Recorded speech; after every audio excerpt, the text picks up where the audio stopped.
Howdy my totally tubular sharkaholics, and we're back with the Shark Scale Year 4. And today's movie is Mako the Jaws of Death.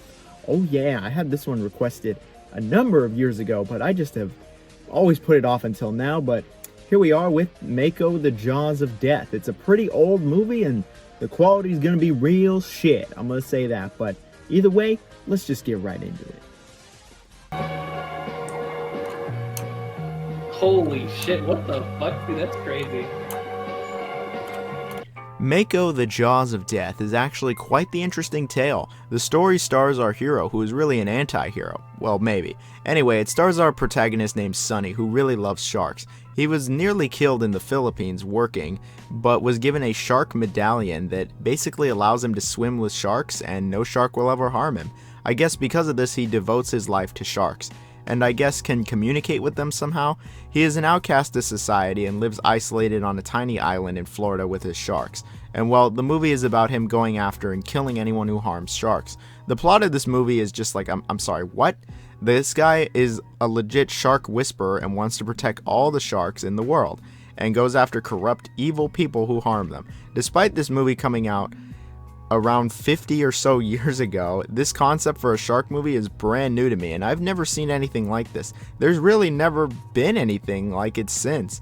While yes, the concept is pretty ridiculous and silly, and this dude looks beyond deranged, I have to say that I thought they pulled it off pretty well. I thought this dude was totally believable as a crazy person who cared for these sharks, and he just wanted to do them right. Sure, parts of it are hokey and look pretty silly, but I think the plot of the movie was surprisingly well done. I can say at the very least it was totally original, unique, and genuinely cool. It had even me raising an eyebrow, which is not common these days. The plot and the characters of the movie were really well done as well. Sonny himself was pretty good, but the other characters were good as well. They truly were scumbags, and they really made you hate them. The sharks are even characters and are portrayed as the real victims of the exploitation here. When has there ever been a shark movie where the sharks are the victims and basically the good guys? Almost never, so major props to the movie. The way the movie progresses is very well done also, as I was intrigued right from the start, and the ending of the movie is great also. This was a shark movie plot that actually had me genuinely into it, and I really wanted to see what happened next. That is something I cannot say for 90% of these shark movies. But let's talk about the sharks now. The sharks were actually very well done in the movie.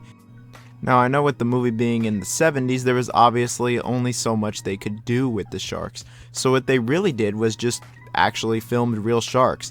They didn't really use any B-roll or stock footage since it didn't really exist, and actually just straight film sharks and film people with sharks. There's no special effects here. There is the occasional practical effect, and I'm certain that some of the sharks were actually harmed in the making of this movie, but this shit looks good, especially for the time. This looks incredible, and I was even impressed in 2021 with how good some of this looks, because there's just actually something there. There's a real live shark. And so, of course, the way they act and look and all that is realistic. It's lifelike. It's amazing, honestly. It kind of puts things into perspective for all these other shark movies, that even this movie from the mid-70s had real sharks and real footage, and they're on screen a lot of the movie. There are sharks in almost every single scene. There are tons of scenes with these sharks. The movie doesn't go more than 10 minutes without the sharks showing up, and it's awesome. It really is awesome when it comes to how often the sharks are on screen. And then we get to the kills. There are two types of kills in this movie. There's the human kills, which is how it usually is for these movies. And then there's actually the shark kills as well, because a lot of sharks die in this movie. The sharks dying, they looked pretty good, but I have a feeling that due to just how animal rights were back almost 50 years ago, I'm certain that at least one of these sharks were actually killed in the making of this movie, which I do not approve of at all, but I can say that on screen, looks pretty realistic and is probably real. I do not condone actual sharks getting killed, but this movie is almost twice as old as I am, so at the very least I can say standards have changed, and this looks pretty good for the time. Now, the way the people die in this movie are actually really well done. Not only did it look amazing for the 70s and looks even decent nowadays, but that's what happens when you have real sharks going after people. Who knows how many of the shark attacks are real and how many people may or may not have been injured while filming this movie, but all of the shark attacks look very realistic and good.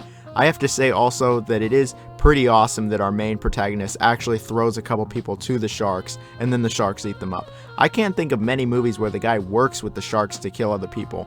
My favorite kill is the one where he just straight Jason Voorhees someone and comes out from under the water and pulls them off a boat and they get fed to a shark. Like, that is just awesome, and I wish more movies did stuff like that these days. I'd have to say all the kills are actually really well done. Everything relating to the sharks was just exquisite. Now we get to the acting. The acting in the movie is pretty reminiscent of the times. It's pretty by the numbers, and I don't really think I have all that much to comment on for it. I think the main character was fine enough. All the other actors and actresses were also fine. They didn't really do all that much, and were just kind of there. I mean, I guess I could believe some of them were scumbags, so I guess they were pretty good in that aspect. And everyone, again, was just fine. It's what you would expect from a movie like this, and there's nothing wrong with that at all. Nobody was out of this world or like, wow, this is really good, but nobody was clearly bad either. They were all genuinely trying and were all actual actors, so that's always a big plus. So with that, let's wrap things up and head to the conclusion. I think that The Jaws of Death is actually a pretty good movie. I had very low expectations when going into this movie. I was like, oh, it's super old, it looks like shit, it was filmed like shit, it's got a generic name and it looks pretty boring. I came out very surprised, very intrigued, and actually very happy with this movie. I'd have to say this was an absolute diamond in the rough. It's not only incredibly underrated, but it's really criminally obscure. Not only is this concept very well done and it's decently executed, but it actually is a decent message in there as well. It's one of the only movies where the sharks are actually the victim, and the main character seems pretty crazy, but he's got a good heart, and I think that him murdering a bunch of people was actually overall pretty good.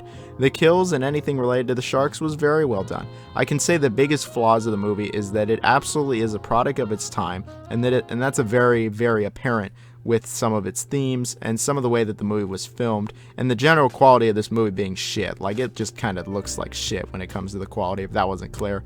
Like, I can say that if this movie was fully remastered, I think it would benefit greatly, because this original version just looks terrible. It's honestly like the only thing that's really keeping me from recommending it wholeheartedly is that it looks pretty bad, and you just kind of have to guess what's going on in a few parts because it's so terrible. That and the sound mixing is atrocious in this movie. Oftentimes you can't even hear the characters because the music is so loud. So that's a negative as well. But both of these really are just a sign of the movie being old. This movie would benefit much more from a full-blown remaster, or really just a straight up remake at this point because it's so old. I doubt we'll get either though, because this movie's relatively unknown, but I think it would benefit much from either of those.